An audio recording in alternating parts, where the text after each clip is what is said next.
Here we are watching the Pathfinder movie. It's not about a truck, it's about a tool. Um, all right, so I have a file for you on the Moodle site called Pathfinder.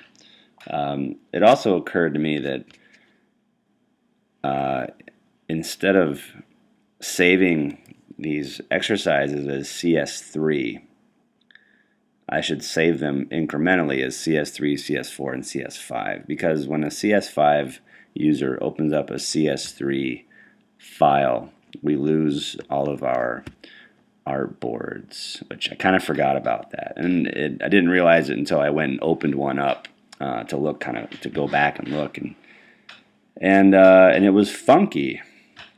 So those of you CS3 users, it might not behoove you to upgrade.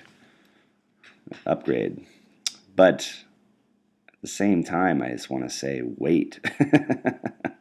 Because they're going to come out with CS6 in like 4 months. So if you can get by, we can get by.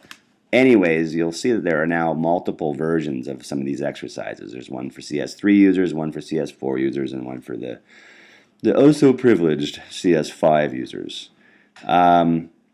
So anyways, this guy is called Pathfinder, and it has 3 artboards. We're going to start off with artboard 1. Artboard 1 is about shape modes.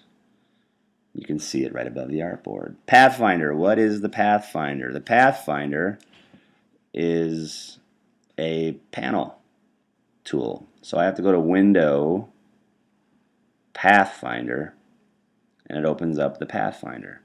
Pathfinder panel is bundled with an align window and a transform window. The align window has basically the same 12 align and distribute options as what the control bar has, but it has something even sweeter. Oh, so sweet. It is the distribute spacing. I guess at some point I meant to show you that, but it's not in this document, I don't think. No. So I might have to make something up at the end. No problem. I'm good at that. Okay. Pathfinder. Pathfinder has 2 modes. Shape modes, or I guess it has 2 settings. Shape modes and Pathfinders. So shape modes is what we're dealing with first here in this this here artboard. And what I have is I've created some shapes, and they overlap. The Pathfinder panel generally only works with overlapping objects. Okay, so that's why I have all the same overlapping object set up here. So the first 2 objects, I want to select those 2, and you should get used to just not clicking on things and selecting them, which works. You can hold down Shift and select multiple deals, but also just dragging a box over the stuff you want. And you will notice that I've set this one up so that there are 2 layers. There's a work layer and a template layer. The template layer is locked. And you turn off the work layer, you end up seeing what the product will be of our work with shape modes. So if you just kind of hide the work layer for a second, you'll see that we get some various results. So I want to select these first 2 objects, these circles, that overlap each other. I'm going to be looking at the Pathfinder window under shape modes, and we're going to look at this first button, which is called Unite. So if I choose Unite, you end up seeing what it does. It analyzes the 2 paths that I've selected, where they intersect, and basically creates one new object out of it. So Unite takes multiple objects and boom, turns them into one. So now it's one complex path to represent one object that was initially 2. that is unite. Maybe as I go, I'll just delete them so that we don't have too much stuff littering the screen. So now we have minus front. Minus front, you got to kind of think about what those words are. Minus front. Front. What does front mean here? Well, it means the layer that is above another one. So it's in front of another layer. So in this case, you can see that this circle that is smaller on the right is in front of the bigger circle. So minus the front. So these two objects intersect each other. They share space. And any space that is shared by the frontmost object will be deleted. Okay? So if you press the second button called minus front, boop, boop, you now have something that looks like, a byte was taken out of this circle. It took that form and erased it from the object in the back, creating, again, another complex path, no longer just a nice 4 points, beautiful circle. Anchors were created where the intersection happened, and another anchor to make sure that that curve is nice and smooth on the inside where the bite took place. So that is minus the front. Now, if you undo that, and this is something that I hope you guys are watching the movie and doing the exercises together. If you just watch the movies, you're not going to be as good. And it'll show. So these exercises are for you to go through and basically repeat what I have done or do it along with the movie, okay? Make sure you do that. You're in a class, you're students, you're here to learn. Learn. Okay, now here's a trick. I'm going to do something about arrangement. And I'm going to take this rear circle and I'm going to bring it forward in front of the other one just so we can kind of play with arrangement and what minus front means. If you go to Object, the menu Object, you'll see that there's something called Arrange, and there's Bring to Front or Bring Forward, Send Backward or Send to Back. And these are shortcut keys that you should pay attention to. Command left or right bracket for just going one step forward, one step backwards. Or you hold the shift key with those two, and it'll either bring the element all the way to the forefront or all the way to the background. And what that means is it's basically going to stack these things. Well, there's a lot of paths in here. I didn't move some. I should have moved some of that stuff to the template. Maybe I'll do that. I'm going to re-upload it. Oh, that I had to upload 3 of them. So much work. All right, you can see that here's the one that's currently selected. And here's the one that is in the front ground. So maybe just kind of open up your layer, dig down, and find the 2 elements that you are working with here. And let's see what happens if I select the back circle and I go to Object, Arrange, Bring Forward. It has now moved it up one step in the layer stacking order. So bringing forward is just bringing it up one step. If I said Object, Arrange, Send Backward, now it goes back one layer in the order here.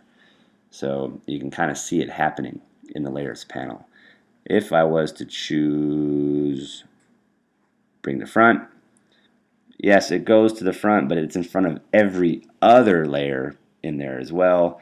And if I chose Arrange, Send to Back, now it's behind at the very bottom. It's the super bottom. Every layer in there would be on top of this one.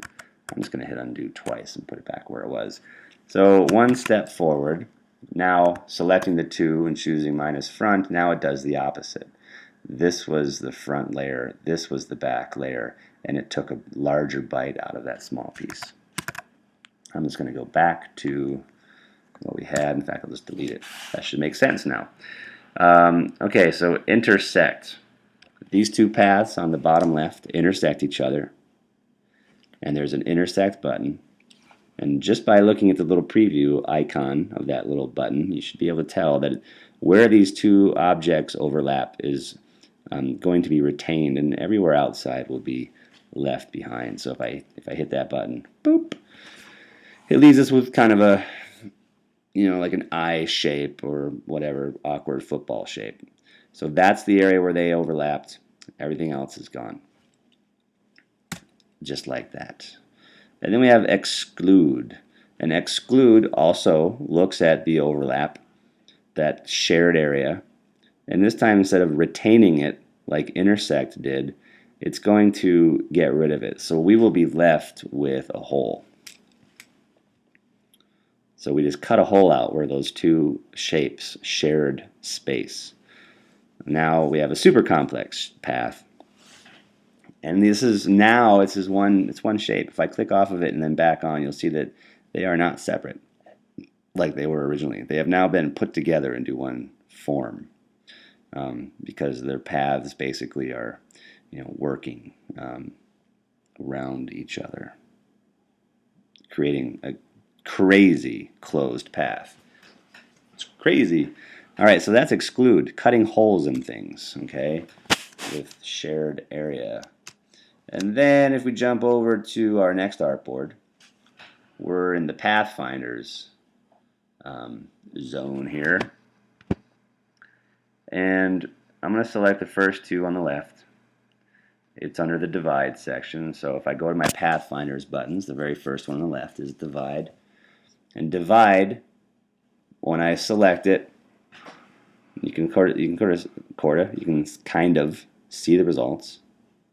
And it has divided the two objects that share space into 3 new objects. So each main area of the circles gets to be its own thing, and then the area that they share gets to be its own thing. But they only get to be their own thing if you go in and edit it a certain way. They are still currently thought of as a group. So if you look in your layers window, you'll see that there's now a group in there.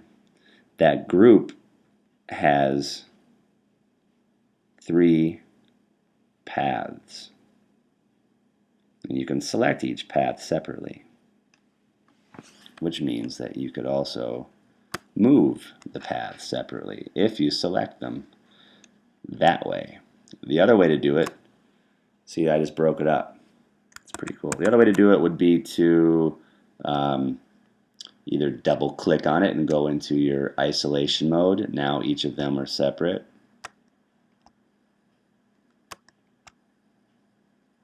That'd be one way to do it. Undo, undo, undo. Or you can also use your direct selection tool. Instead of selecting the path itself or any anchors, you can just kind of click in the middle.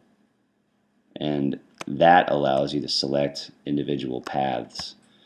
Now that we're working with fills, and we weren't doing that originally in the first week or two, we can start to see that the direct selection tool does have some other purposes where you can actually select the inside of filled shapes. Go. Next one, trim. Trim, trim, trim. So if we select those 2 circles and hit trim,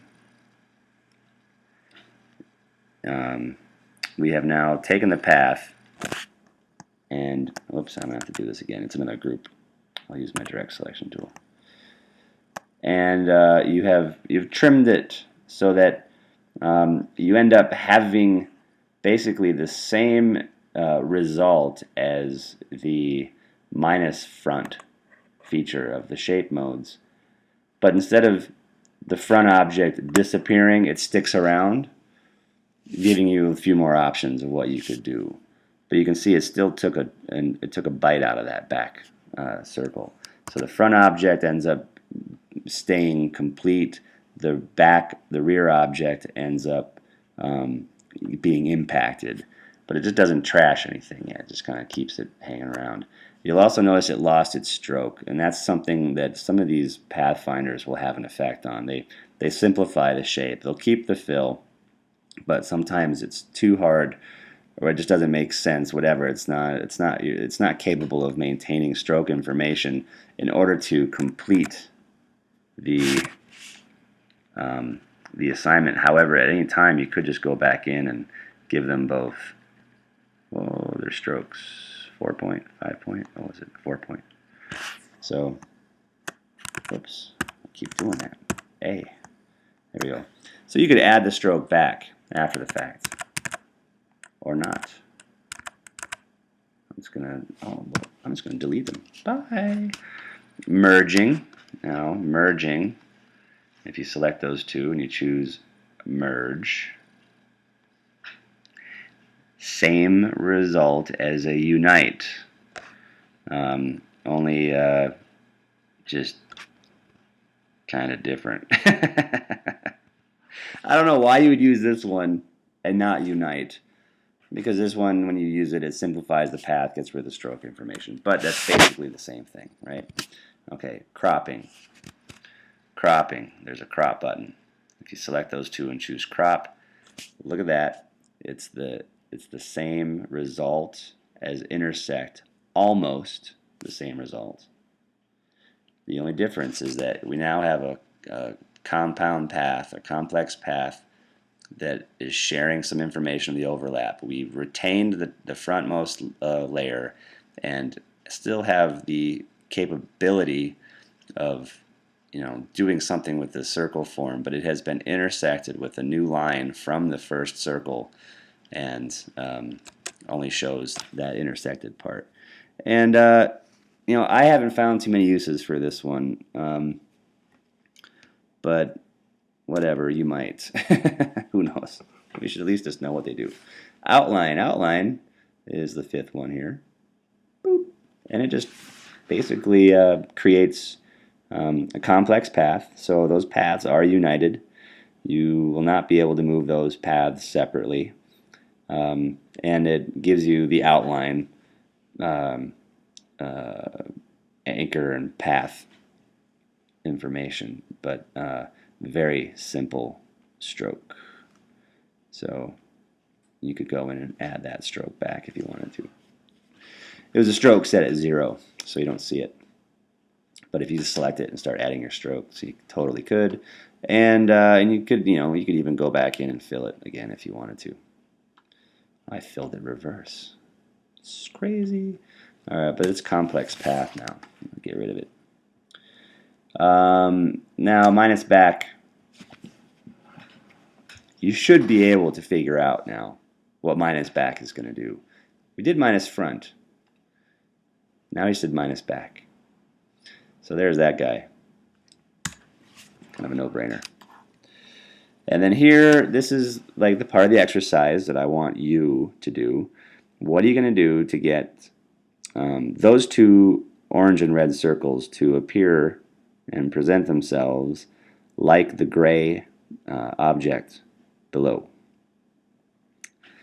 This guy, if you look at it, is two paths on the same object. You click in the middle, that's a fill with an outer path and an inner path defining it. It's like a donut.